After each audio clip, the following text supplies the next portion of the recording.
এখন যারা মুহাজির এবং আনসার, যারা মক্কা থেকে হিজরত করে আল্লাহর নবীর সাথে গেছিল মদিনায়, আর যারা মদিনায় আল্লাহর নবীর পাশে দাঁড়িয়েছিল, সবচেয়ে বেশি কষ্ট তো তারা করেছে। বদরের যুদ্ধ তারা লড়েছে, উহুদ খন্দক তারা লড়েছে, আল্লাহ নবীর কাঁধে কাঁধ রেখে আল্লাহ নবীর সকল দুঃখ কষ্ট তারা শেয়ার করেছে।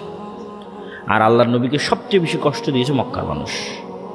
আজ ইসলামের একটা অর্জন, হুনাইনের যুদ্ধে বিজয়, এই অর্জনের একটা বড় অংশ চলে যাচ্ছে সেই মক্কার মানুষের কাছে, আর বঞ্চিত হচ্ছে মুহাজির এবং আনসারেরা। তো ওই যে আব্দুর রহিম বলছিল না শয়তানের কথা, শয়তান তো সুযোগ পেয়ে গেছে যে এখানে তো বিভেদ তৈরি করা যায়, চমৎকার একটা সুযোগ। শয়তান তখন মুহাজির এবং আনসারদের অন্তরে দিয়ে দিল যে তোমাদের শুধু ব্যবহার করা হলো, কাজের বেলা দেওয়া হলো মক্কার মানুষকে। তো এই জায়গায় চাইলে রাসূলুল্লাহ সাল্লাল্লাহু আলাইহি ওয়াসাল্লামও বিভেদ তৈরি করতে পারতেন, কেননা বিভেদ শয়তান চায়।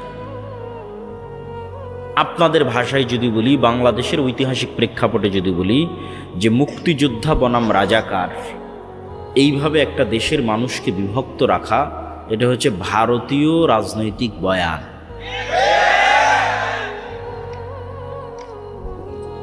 এই যে ভারতীয় রাজনৈতিক বয়ান,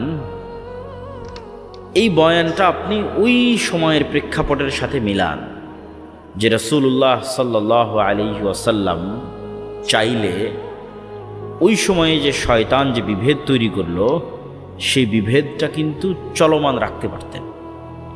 কিন্তু তিনি সেই বিভেদটা কিভাবে চাপা দিচ্ছেন দেখেন। তিনি মদিনার মানুষকে ইমোশনালি হিট করলেন। ইমোশনাল ইন্টেলিজেন্স, ইমোশনাল কৌশলে রাসূল সাল্লাল্লাহু আলাইহি সাল্লামের চেয়ে সেরা পৃথিবীতে কেউ নাই। তিনি ইমোশনালি মদিনার মানুষকে বললেন, এই কথার গুরুত্ব আছে, মুহাম্মদ সাল্লাল্লাহু আলাইহি সাল্লামের বাড়ি মক্কা, ঘর মক্কা, যৌবন মক্কা, কিশোর মক্কা, আত্মীয় স্বজন মক্কা, কষ্টও দিয়েছে মক্কার মানুষ। মুহাম্মদ সাল্লাল্লাহু আলাইহি সাল্লাম বললেন, মদিনার মানুষ এখন তো মক্কা বিজয় হয়ে গেছে, চাইলে তুমি মক্কায় থাকতে পারেন, মন এটাই টানবে। মক্কা বিজয় হয়ে গেছে যেহেতু, মক্কায় আমার শৈশব কৈশোর যৌবন, মন এটাই চাইবে যে আমি মক্কায় থাকি।